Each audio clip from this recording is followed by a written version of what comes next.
Di dunia, apapun yang kita inginkan itu harus melalui mujahadah, melalui ikhtiar. Bahkan ketika kita ingin menjadi orang yang sekedar tidur-tiduran pun, Allah Subhanahu wa taala mentakdirkan tidur pun lelah. Tidur aja capek. Duduk capek. Ada orang yang duduknya capek akhirnya dia berdiri. Ya. Ada orang yang capek berdiri akhirnya pengen duduk. Kapan duduknya capek pengen berdiri? Salah satu yang sering saya alamin itu kalau lagi naik pesawat. Apalagi pesawat penerbangan 9 jam, 10 jam itu pasti capek banget duduknya tuh. Sehingga kita menginginkan seandainya ada uang kita pengen duduk di kelas bisnis. Tapi karena nggak mampu membeli tiket yang 3 kali lipat lebih mahal di kelas bisnis, ya nggak apa-apa lah di kelas yang biasa ekonomi. Tapi ketika lelah 4 jam, 5 jam pesawat berjalan itu udah luar biasa lelahnya, akhirnya berdiri mondar-mandir di antara lorong pesawat. Artinya duduk aja capek. Nggak ngapa-ngapain, suruh duduk doang. Nggak seperti orang dulu yang berangkat haji atau umroh, naik kapal, lewat darat, pas sampai di laut naik kapal dengan ontanya, dengan kudanya. Orang dulu mencari ilmu itu dengan mujahadah yang luar biasa. Dengan naik onta berminggu-minggu, ini naik pesawat cuma 9 jam, capek. Yang nggak ada guncangan, biasanya guncangannya cuma pas di awal sama pas mau landing doang. Di atas udah jarang ada guncangan karena dengan ketinggian tertentu dan pesawatnya besar. Tapi itu juga capek. Naik kereta coba. Dari Jawa ke Bandung misalnya. Sebutlah dari Semarang, dari Malang, dari Surabaya naik kereta 10 jam. Itu aja capek. Nggak usah jauh-jauh, Bandung Jakarta aja 3,5 jam. Itu pun capek. Atau kita naik mobil nggak perlu nyetir. Pakai online, duduk aja di belakang atau di sebelahnya si driver, perjalanan setengah jam dari tempat kerja kita ke rumah atau dari rumah ke tempat kerja, ke kampus, ke sekolah gitu. Itu aja capek. Artinya dunia itu emang kayak gitu tabiatnya teman-teman.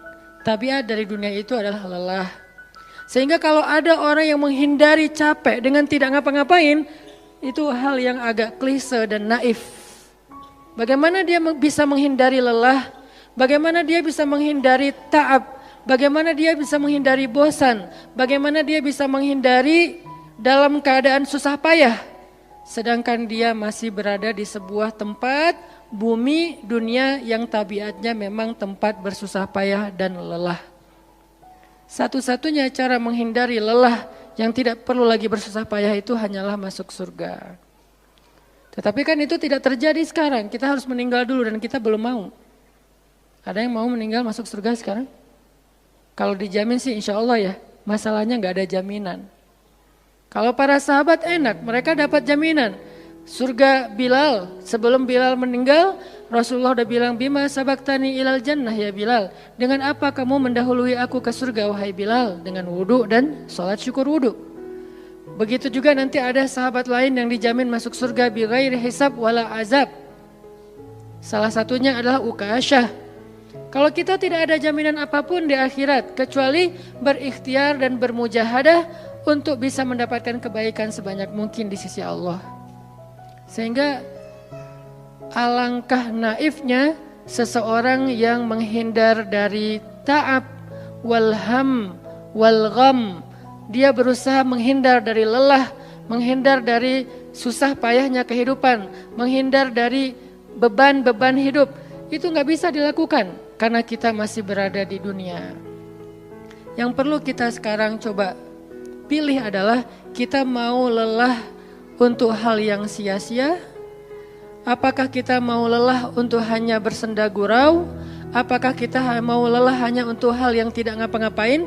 Atau justru lelah kita itu untuk sesuatu yang mudah-mudahan beribadah kepada Allah? Makanya disebut dengan lelahnya menjadi lillah. Karena dua-duanya lelah. Ada orang yang pergi ke masjid lelah. Capek pergi ke masjid. Tapi ada juga orang yang berbuat dosa, itu juga lelah. Memangnya kalau kita beribadah lelah terus berbuat dosa gak lelah? Banyak orang yang berbuat dosa lelah dan kita pernah merasakan kehidupan seperti itu. Sehari, 2 hari, sebulan, setahun, 2 tahun. Sampai kita benar-benar merasakan lelah banget dengan dosa. Di malam hari berbuat dosa, lelah, akhirnya tidur sepanjang siang. Di siang hari berbuat dosa, lelah, akhirnya tidur sepanjang malam. Lelah sama lelahnya. Antara orang yang beribadah dengan orang yang bermaksiat itu sama lelahnya. Bedanya apa? Yang satu, lelahnya akan diganjar, dibalas oleh Allah dengan kebaikan dunia dan akhirat. Yang satu lagi, lelahnya hanya akan disudahi dengan penyesalan. Sama-sama lelah. Bedanya, lelah yang pertama mungkin baru dirasakan hasilnya setelah itu.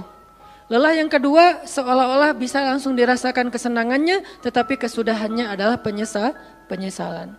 Makanya pada malam ini kita ingin merenungkan beberapa nasihat baik dari Al-Quran maupun hadis tentang bagaimana kita menjadi orang yang setiap hari tetap lelah, tetap banyak beban, tetapi beban itu mudah-mudahan menjadikan kita mendapatkan banyak kebaikan di sisi Allah.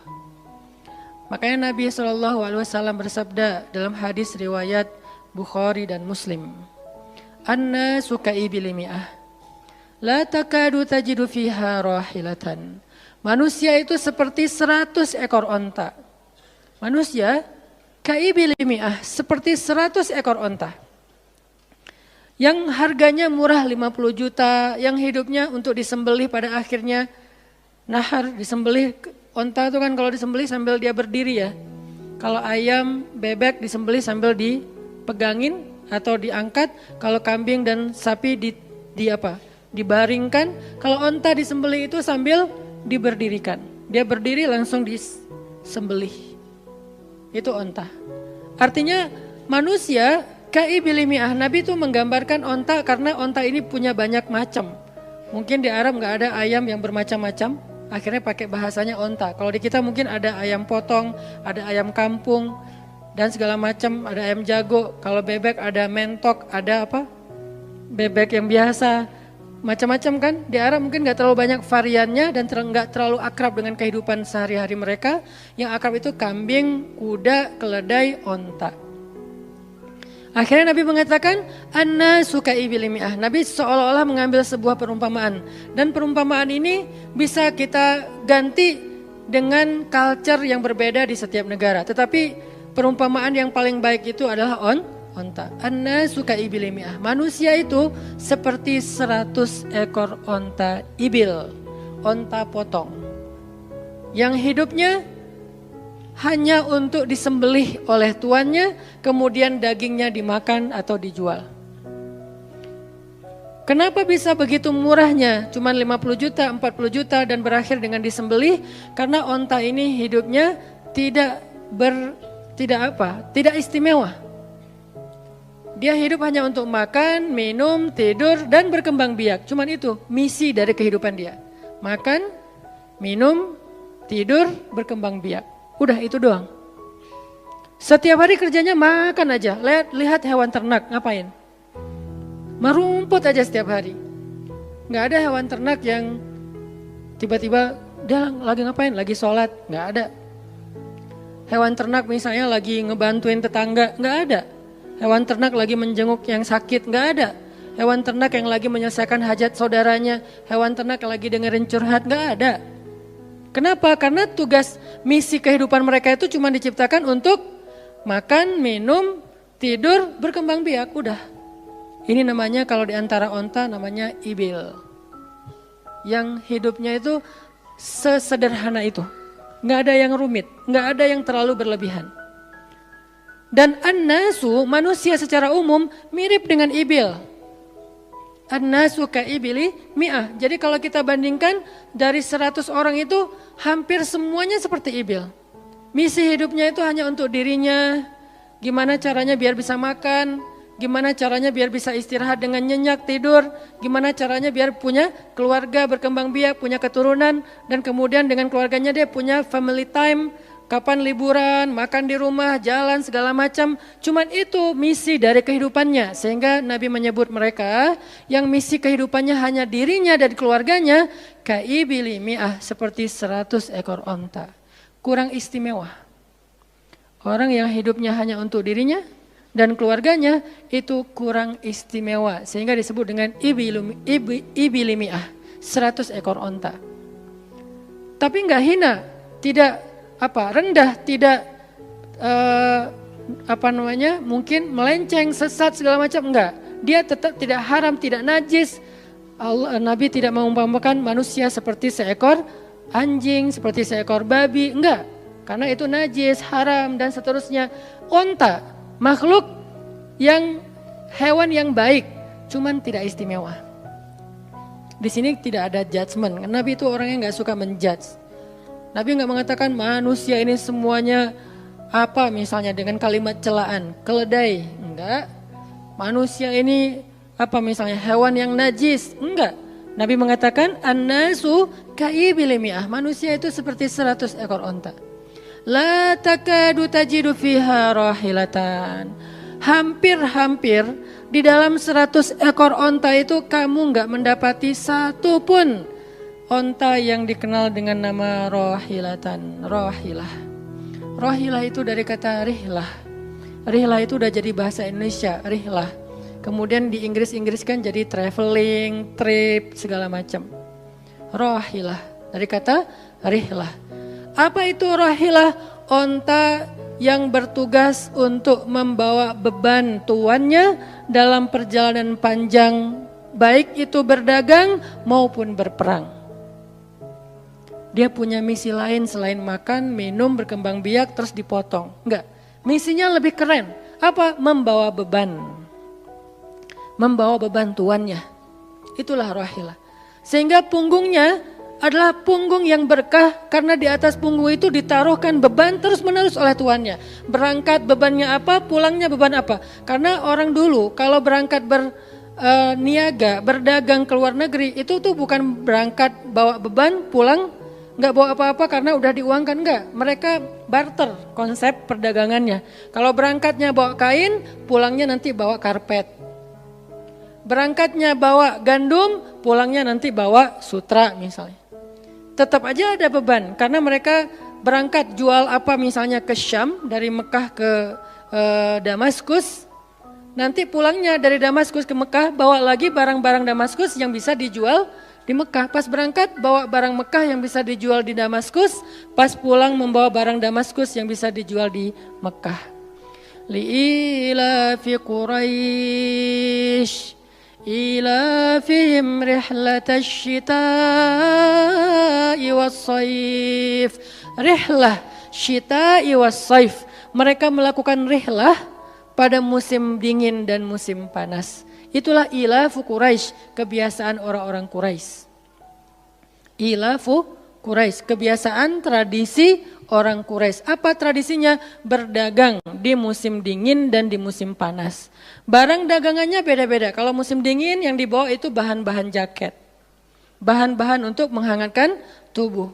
Bahan-bahan yang kalaupun dia bawa makanan yang biasa dimakan di musim dingin yang menghangatkan tubuh. Kayak misalnya jenis bubur di Arab itu ada namanya adas. Dan itu disebutkan di dalam Al-Quran, di Al-Baqarah. Wa adasiha wa basaliha, ada adas, ada bawang. Adas itu salah satu makanan kesukaan orang Arab di musim dingin. Karena kalau makan adas kayak bubur gitu, dia badannya menjadi hangat. Jadi kayak menghangatkan tubuh gitu. Artinya syita'i was-saif, di musim dingin dan di musim panas, dua-duanya ada barang yang didagangkan. Dan itu adalah ilafu Quraisy, kebiasaan tradisi orang-orang Quraisy. Rihlah. Siapa yang akan dibawa rihlah? Apa yang akan membawa barang dagangan mereka ketika rihlah? Namanya onta rahilah. Onta yang mengangkut beban barang tuannya. Rahilatan. Sehingga onta ini adalah onta yang lebih kuat fisiknya. Onta ini onta yang lebih tangguh perjalanan walaupun mengalami badai. Onta ini onta yang lebih kuat ingatannya sehingga dia menghafal jalan yang dilaluinya. Walaupun terjadi badai dia nggak tersesat. Jarang onta rahilah tersesat. Biasanya yang tersesat itu ibil. Ibil kalau ditaruh di tengah padang pasir, terjadi badai, terus bekas jalannya ketutup dengan pasir, dia bingung. Itu ibil. Sehingga kalau kita baca cerita-cerita tentang orang yang tersesat di padang pasir, rata-rata istilahnya kalau enggak jamal ya ibil. Kalaupun ada onta rohilah yang tersesat berarti badainya parah banget. Kalau ada hadis onta rohilah tersesat berarti badainya parah banget. Artinya rohilah ini ingatannya kuat. Dia kalau lewat satu jalan, setahun kemudian lewat lagi dia masih hafal. Itu rohilatan. Dalam teknologi sekarang kita nyebutnya dengan map. Ada banyak platform aplikasi map digital yang membuat kita bisa menghafal jalan. Dan diupdate terus, jalan ini sekarang macet segala macam. Rohilatan punya kemampuan membaca jalan walaupun mungkin berbeda dengan teknologi sekarang. Itu namanya rohilatan. Ini kata Nabi, la takadu tajidu fiha rohilatan. Manusia itu seperti 100 ekor onta. Dan di antara 100 ekor onta itu atau 100 orang itu hampir kamu tidak mendapati satupun yang bernama rohilatan yang mampu mengangkat beban lebih. Sehingga di sini Nabi SAW seolah-olah mengajarkan kita, memotivasi kita agar belajar menjadi rohilah. Manusia itu baru istimewa kalau dia menjadi rohilah, kalau dia mengangkut banyak beban, kalau dia menjadi orang yang paling banyak bermanfaat untuk orang lain. Makanya muncullah hadis, khairun nas anfa'uhum linnas, inna ahabban nasi ilallah anfa'uhum linnas. Dua riwayat hadis yang berbeda. Sebaik-baik manusia, kalau dalam analogi yang pertama, sebaik-baik onta adalah rohilatan. Bukan ibil, bukan nakoh, bukan jamal. Sebaik-baik onta rohilatan. Kenapa kok rohilatan? Karena dia yang paling bermanfaat, soalnya dia yang paling banyak mengangkut beban. Sehingga dengan analogi tentang onta rohilah, kita menerjemahkan hadis khairun nas, sebaik-baik manusia dengan istilah khair. Arti khair itu memberi lebih, arti khair itu bermanfaat. Khairun nas anfa'uhum linnas. Sebaik-baik manusia yang paling bermanfaat untuk orang lain. Dalam riwayat yang lain, inna ahabban nasi ilallah. Sesungguhnya orang yang paling dicintai Allah di antara manusia, anfa'uhum linnas, yang paling bermanfaat untuk orang lain. Itu yang paling dicintai Allah di antara manusia. Muncul lagi hadis yang mirip. Inna ahabbal a'mali ilallah sururun tudkhiluhu ala qalbi muslim. Sesungguhnya perbuatan, amal soleh, aktivitas, pekerjaan yang paling disukai Allah di antara yang kita lakukan dalam kehidupan sehari-hari adalah membahagiakan hati orang lain. Ini semuanya hadis-hadis yang memiliki makna yang sama, yaitu menjadi pengangkut beban. Lelah Ustadz, lelah. Enggak ngangkut beban, lelah juga. Ngangkut beban, lelah juga. Cuman bedanya orang yang lelah tanpa mengangkut beban, hidupnya penuh dengan keluh kesah, tidak ada yang menghargai, tidak dimuliakan, akhirnya dia ngeluh. Ada kan banyak orang yang ngeluh karena merasa dirinya enggak dihargai orang lain. Tetap aja ngeluh. Ada juga yang ngeluh karena terlalu banyak beban, padahal dua-duanya sama-sama ngeluh, kenapa enggak memilih yang lebih baik? Memangnya kalau kita nggak ngangkut beban, kita nggak akan berkeluh kesah, ngeluh. Ngeluhnya mungkin bukan capek, ngeluhnya nggak ada yang hargai. Dan itu udah sunnatullah, kalau kita pengen dihargai, pengen dimuliakan, kita harus menjadi orang yang paling rohilah, yang paling banyak ngangkut beban. Nggak bisa kita jadi ibil tapi pengen diperlakukan seperti rohilah, itu nggak bisa. Kita tuh ibil, hidupnya untuk diri sendiri, nggak bantu siapa-siapa, nggak peduli dengan siapa-siapa, harta kita nggak bermanfaat untuk orang lain, pikiran kita nggak bermanfaat untuk orang lain, lisan kita tidak bermanfaat untuk orang lain, wawasan kita tidak bermanfaat untuk orang lain, apalagi tenaga kita nggak bermanfaat untuk orang lain, skill kita nggak bermanfaat untuk orang lain, semua tentang diri kita hampir tidak bermanfaat untuk orang lain, lalu kita ingin dihargai seperti orang yang paling bermanfaat. Ini naif, klise, nggak ada seperti ini, bukan sunnatullahnya. Karena seseorang itu diberi balasan sesuai dengan mujahadah. Al-jaza ala qadril masyaqqah, balasan tergantung susah payahnya dalam berikhtiar.